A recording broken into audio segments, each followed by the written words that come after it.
Voy a recordarles un poquito qué sucedió cuando Simón me invitó a subir a su Benz. Cuando él me invita, supuestamente me llevaba a mi escuela. Yo me subí a su Benz porque yo lo conocía y porque era mi vecino y porque yo sabía que era un buen hombre. Pero sin embargo, esa mañana estaba cayendo nieve, estaba haciendo muchísimo frío. Él se desvió del camino hacia la escuela.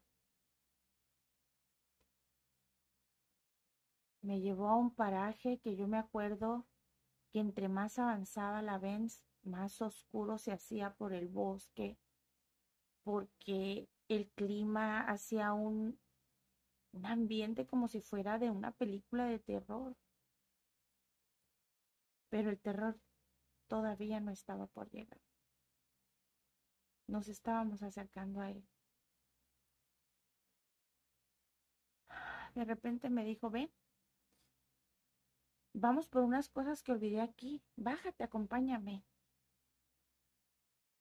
Y yo ingenua, pues yo era una niña, yo me bajé y lo seguí. Cuando de repente él me tapa mi boca y me tumba al suelo. Y yo asustada lo miraba y decía, Simón, ¿qué pasa? ¿Qué me vas a hacer? Y él me decía, no grites, no va a pasar nada. De repente me empezó a quitar mi ropita.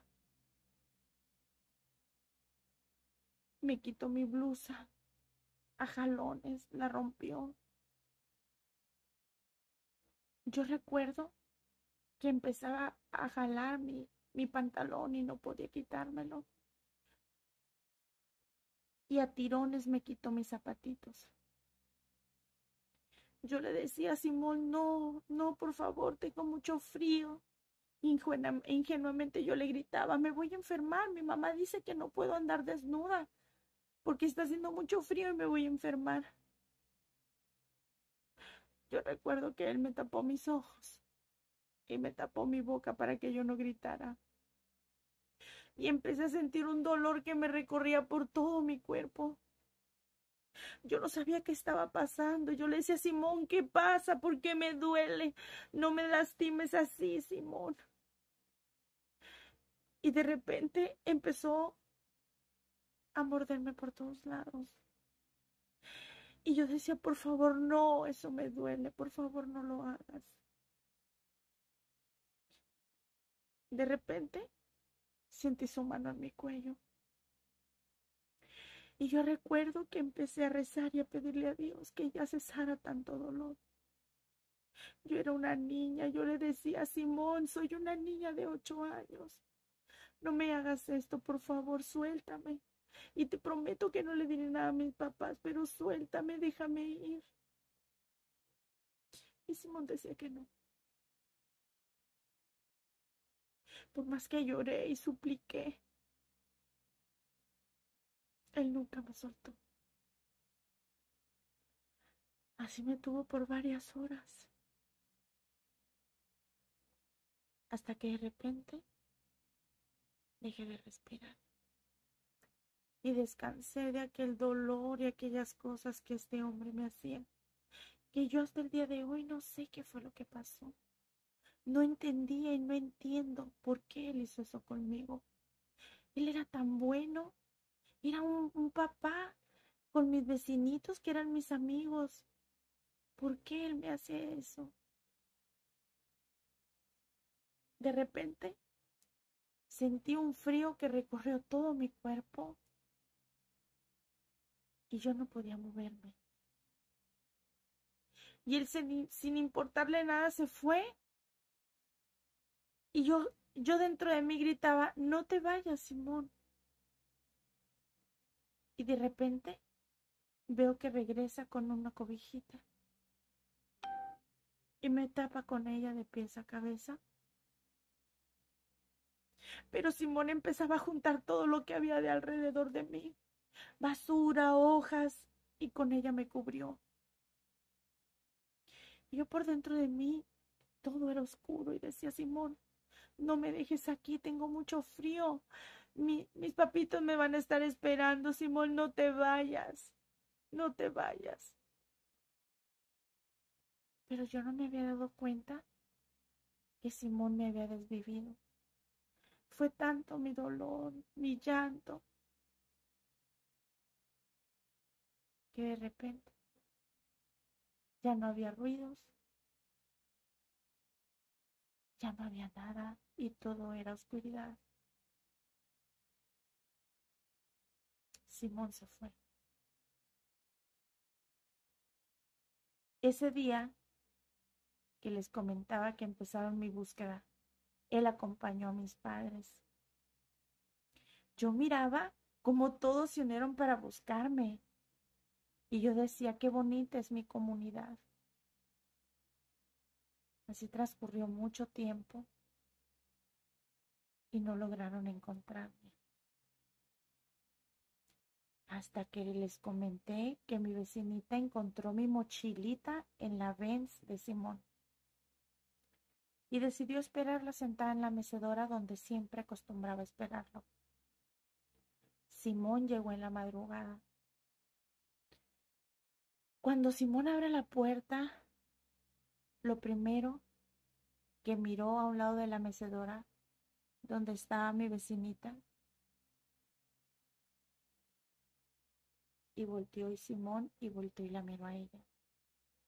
Y ella seguía meciéndose en la mecedora. Y ella voltea y le dijo, Simón, ¿por qué tú tienes la mochilita de Anabel?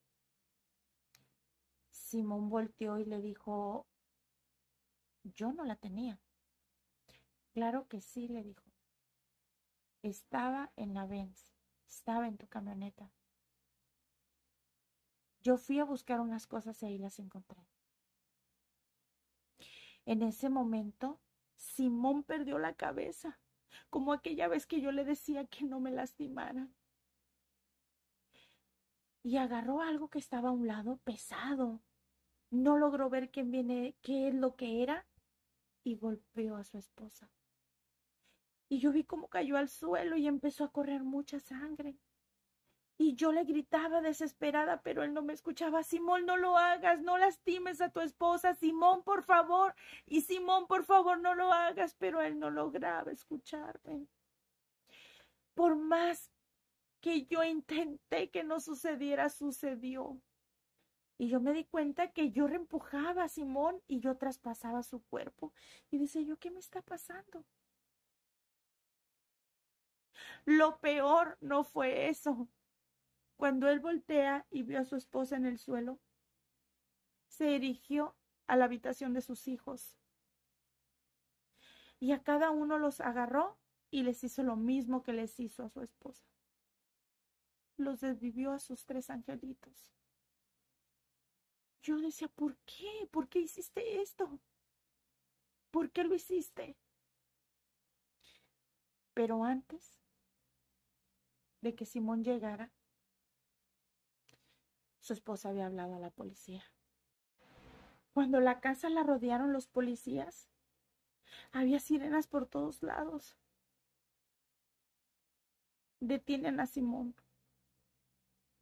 Cuando entran y ven la escena de todo lo que estaba ahí, era algo muy, muy feo. Pero lo peor estaba en la habitación de los niños.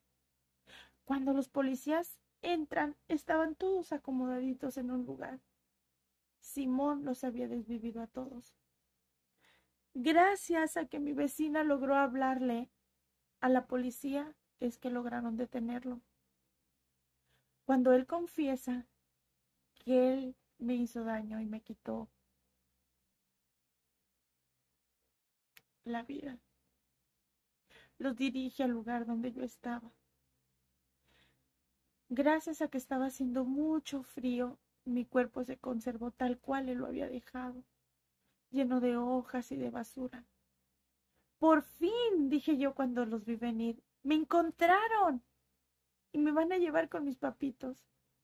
Pero yo todavía no logro entender qué es que ellos no me miran? ¿Por qué no me tocan? ¿Y por qué yo no los puedo tocar a ellos?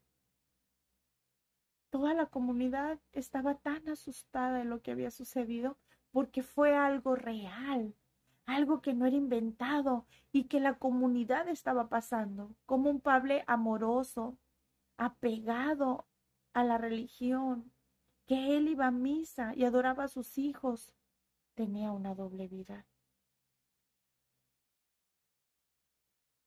A él la justicia lo sentenció. Mis padres me llevaron a un descanso eterno. Hasta el día de hoy mis papis me lloran. Cuando le llegó la sentencia a Simón, él se desvive en prisión. La familia de mi vecina vienen y reclaman los cuerpecitos de mi vecina y de sus hijitos. ¿Y qué creen? A Simón no lo reclamaron. Sus mismos padres dijeron, nosotros no lo vamos a reclamar por la atrocidad que hizo nuestros hijos, a sus hijos. Y la autoridad lo mandó a la fosa común. A mi vecina la llevaron a descansar y en su ataúd le pusieron a su bebé más chiquito. Y a sus otros hermanitos los pusieron a ellos todos juntitos. Esta historia sucedió en Fort Worth. Fue un relato real que me sucedió hace 21 años. Estoy en el descanso que me dejaron mis padres, que hasta el día de hoy me lloran. Yo nunca he podido entender por qué mi vecino, Simón, me desvivió. Este es un relato real que sucedió en Fort Worth, triste, pero lamentable. Así es que ojalá les haya gustado. Es un relato más de la web.